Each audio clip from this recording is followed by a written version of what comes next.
ప్రపంచాన్ని దశాబ్దాలుగా ప్రభావితం చేసిన అగ్రరాజ్య ఆధిపత్యం ఇప్పుడు కొత్త పరీక్షను ఎదుర్కొంటోందా? పశ్చిమాసియాలో ఇరాన్ చుట్టూ జరిగిన తాజా పరిణామాలు అంతర్జాతీయ రాజకీయాల్లో కొత్త సమీకరణలకు సంకేతాలు ఇస్తున్నాయా? ఆధునిక యుద్ధాలు, క్షిపణి సాంకేతికత, డ్రోన్ వ్యూహాలు, ఇంధన భద్రత, దౌత్య సమీకరణాలు ఇవన్నీ ఒకే వేదికపై ప్రపంచ శక్తి సమతుల్యతను ప్రశ్నిస్తున్నాయా? ఒకప్పుడు ప్రపంచ రాజకీయాలను ఏకపక్షంగా ప్రభావితం చేసిన అమెరికా ఇప్పుడు మారుతున్న అంతర్జాతీయ వాస్తవాలకు అనుగుణంగా తన వ్యూహాలను మార్చుకోవాల్సిన పరిస్థితి వచ్చిందా? Let's watch. పశ్చిమాసియాలో చోటు చేసుకున్న తాజా పరిణామాలు ప్రపంచ భౌగోళిక రాజకీయ సమీకరణాలను కొత్త కోణంలో పరిశీలించాల్సిన పరిస్థితిని తీసుకువచ్చాయి. దశాబ్దాలుగా ప్రపంచంలో అత్యంత ప్రభావవంతమైన సైనిక, ఆర్థిక శక్తిగా గుర్తింపు పొందిన అమెరికా ఇరాన్తో జరిగిన తాజా ఘర్షణల నేపథ్యంలో తీవ్రమైన అంతర్జాతీయ చర్చకు కేంద్ర బిందువుగా మారింది. ఇరాన్పై చేపట్టిన సైనిక చర్యల ద్వారా తమ వ్యూహాత్మక లక్ష్యాలను సాధించాలని వాషింగ్టన్ భావించినప్పటికీ యుద్ధానంతర పరిణామాలు ప్రపంచ వ్యాప్తంగా విభిన్న విశ్లేషణలకు దారితీశాయి. ఈ ఘర్షణలో ఇరాన్ తన క్షిపణి సామర్థ్యాన్ని, డ్రోన్ ఆధారిత ప్రతిస్పందనను, ప్రాంతీయ వ్యూహాలను సమన్వయం చేస్తూ గట్టి ప్రతిఘటన ప్రదర్శించిందని అనేక విశ్లేషకులు అభిప్రాయపడుతున్నారు. అదే సమయంలో గల్ఫ్ ప్రాంతంలోని ఉద్రిక్తతలు, హెర్ముజ్ జలసంధి ప్రాధాన్యం, ఇంధన సరఫరాలపై ఏర్పడిన అనిశ్చితి ప్రపంచ ఆర్థిక వ్యవస్థపైన కూడా ప్రభావం చూపే అంశాలుగా మారాయి. యుద్ధం కేవలం రెండు దేశాల మధ్య సైనిక పోరాటంగా కాకుండా అంతర్జాతీయ శక్తి సమతుల్యతను పరీక్షించే పరిణామంగా మారిందని అభిప్రాయాలు వినిపిస్తున్నాయి. నాడు అమెరికా సైనిక జోక్యం అంటే ప్రత్యర్థి దేశాలు వెంటనే ఒత్తిడికి లోనవుతాయని భావించేవారు. ఇరాక్, ఆఫ్ఘనిస్తాన్ వంటి యుద్ధాల తర్వాత అమెరికా సైనిక శక్తిపై ప్రపంచ వ్యాప్తంగా ఒక భయాందోళన ఉండేది. అయితే నేడు సాంకేతిక పరిజ్ఞానం, క్షిపణి వ్యవస్థలు, డ్రోన్ యుద్ధం, అసిమెట్రిక్ వార్ఫేర్ వంటి కొత్త వ్యూహాలు సంప్రదాయ సైనిక ఆధిపత్యాన్ని సవాలు చేస్తున్నాయనే అభిప్రాయాలు వ్యక్తమవుతున్నాయి. ఈ పరిణామాల నేపథ్యంలో ప్రపంచ దేశాలు ఒక కీలక విషయాన్ని గమనిస్తున్నాయి. ఆధునిక యుద్ధాల్లో కేవలం సైనిక శక్తి మాత్రమే విజయాన్ని నిర్ణయించదు. ఆర్థిక స్థిరత్వం, సాంకేతిక సామర్థ్యం, దౌత్య వ్యూహం, ప్రజల మద్దతు, ప్రాంతీయ మిత్ర దేశాల విశ్వాసం కూడా అంతే కీలక పాత్ర పోషిస్తాయి. అందుకే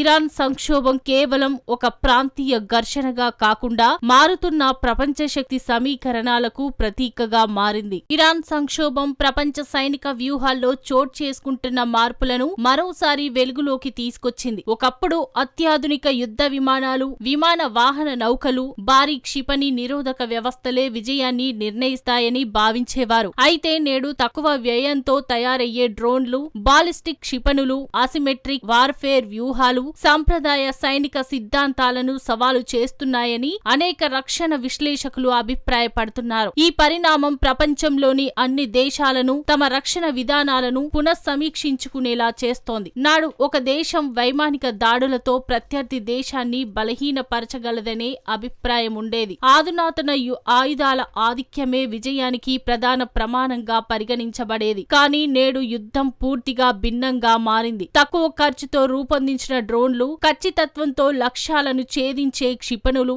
సైబర్ సామర్థ్యాలు, సమాచార యుద్ధం, ప్రజల మద్దతుతో కూడిన అసిమెట్రిక్ వ్యూహాలు కూడా సమానంగా ప్రభావం చూపుతున్నాయి. దీంతో సాంప్రదాయ సైనిక ఆధిపత్యానికి కొత్త సవాళ్లు ఎదురవుతున్నాయి. ఈ పరిణామాలు మరో కీలక అంశాన్ని కూడా స్పష్టం చేస్తున్నాయి. ఆధునిక యుద్ధాల్లో ఆయుధాల సంఖ్య మాత్రమే కాదు, వాటిని వినియోగించే వ్యూహం, సమాచార సేకరణ, real time intelligence, electronic warfare, cyber రక్షణ సామర్థ్యం కూడా విజయాన్ని ప్రభావితం చేస్తున్నాయి. అందుకే ప్రపంచంలోని ప్రధాన శక్తులు ఇప్పుడు తమ రక్షణ విధానాల్లో కృత్రిమ మేధస్సు, డ్రోన్ సాంకేతికత, స్వదేశీ రక్షణ తయారీ, సమగ్ర క్షిపణి రక్షణ వ్యవస్థలపై మరింత పెట్టుబడులు పెడుతున్నాయి. భవిష్యత్ యుద్ధాల్లో విజయం సాధించేది కేవలం భారీ సైన్యాలు కాదు, వేగంగా మారుతున్న సాంకేతికతను సమర్థంగా వినియోగించగల దేశాలేనని ఈ పరిణామాలు సూచిస్తున్నాయి.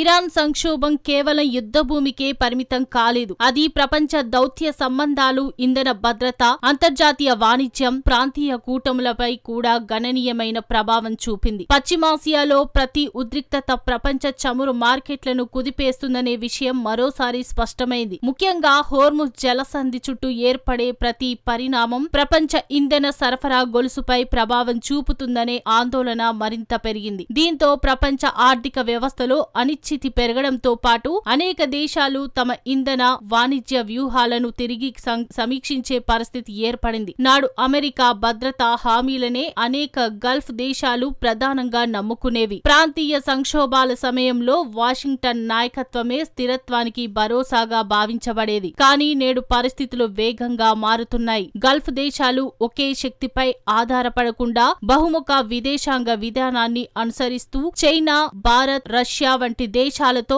ఆర్థిక వ్యూహాత్మక సంబంధాలను విస్తరిస్తున్నాయి. ఈ మార్పు ప్రపంచ దౌత్య సమీకరణాల్లో ఒక కీలక పరిణామంగా విశ్లేషించబడుతోంది. అదే సమయంలో ప్రపంచ రాజకీయాల్లో మల్టీ అలైన్మెంట్ అనే కొత్త ధోరణి వేగంగా బలపడుతోంది. ఒకే శక్తి ప్రభావానికి లోబడకుండా తమ జాతీయ ప్రయోజనాలకు అనుగుణంగా అనేక దేశాలతో సమాంతర సంబంధాలను కొనసాగించేందుకు మధ్య ప్రాచ్య దేశాలు ప్రాధాన్యత ఇస్తున్నాయి. ఈ పరిణామాలు ప్రపంచ శక్తి సమీకరణాల్లో కొత్త అధ్యాయానికి నాంది పలుకుతున్నాయని విశ్లేషకులు భావిస్తున్నారు. అందుకే ఇరాన్ సంక్షోభాన్ని కేవలం సైనిక ఘర్షణగా కాకుండా భవిష్యత్ ప్రపంచ రాజకీయాలు, ఇంధన భద్రత, ఆర్థిక సమతుల్యత, దౌత్య వ్యూహాలను ప్రభావితం చేసే కీలక మలుపుగా ప్రపంచం గమనిస్తోంది. ప్రపంచ దేశాలు ఇప్పుడు వ్యూహాత్మక స్వావలంబనకు అధిక ప్రాధాన్యం ఇస్తున్నాయి. అదే సమయంలో ప్రాంతీయ సహకారం, బహుళ ధృవ భాగస్వామ్యాలు, పరస్పర ప్రయోజనాల ఆధారిత దౌత్య విధానాలు వేగంగా బలపడుతున్నాయి. అందుకే ఇరాన్ సంక్షోభాన్ని కేవలం ఒక యుద్ధంగా మాత్రమే చూడలేం. ఇది ప్రపంచ శక్తి సమతుల్యత, భవిష్యత్ దౌత్య వ్యూహాలు, అంతర్జాతీయ ఆర్థిక వ్యవస్థ, ప్రాంతీయ భద్రతా నిర్మాణాలను ప్రభావితం చేసే ఒక కీలక పరిణామంగా విశ్లేషించబడుతోంది. రాబోయే కాలంలో ప్రపంచ క్రమాన్ని నిర్ణయించేది కేవలం సైనిక బలం మాత్రమే కాదు. ఆర్థిక స్థిరత్వం, సాంకేతిక ఆధిక్యం, వ్యూహాత్మక భాగస్వామ్యాలు, దౌత్య సమతుల్యత కూడా అంతే కీలకమని ఈ పరిణామాలు ప్రపంచానికి మరోసారి గుర్తు చేస్తున్నాయి. ఇరాన్ సంక్షోభం ప్రపంచ రాజకీయాల్లో ఒక కీలక మలుపుగా నిలిచిందా లేదా అనేది కాలమే తేల్చాలి. కానీ ఒక విషయం మాత్రం స్పష్టంగా కనిపిస్తోంది. అంతర్జాతీయ వ్యవస్థ వేగంగా మారుతోంది. ప్రాంతీయ శక్తులు బలపడుతున్నాయి. బహుళ ధృవ ప్రపంచ క్రమం గురించి చర్చ మరింత విస్తరిస్తోంది. ఆధునిక యుద్ధాలు కేవలం ఆయుధాలతోనే కాదు, సాంకేతికత, ఆర్థిక స్థిరత్వం, ఇంధన భద్రత, దౌత్య వ్యూహాలతో కూడా నిర్ణయించబడుతున్నాయి. రాబోయే కాలంలో ప్రపంచాన్ని ప్రభావితం చేసేది ఎవరు అనే ప్రశ్నకు సమాధానం సైనిక బలం ఒక్కటే కాదు. వ్యూహాత్మక దూరదృష్టి, ఆర్థిక సామర్థ్యం, అంతర్జాతీయ విశ్వసనీయత కూడా అంతే కీలకమని ఈ పరిణామాలు మరోసారి గుర్తుకు చేస్తున్నాయి.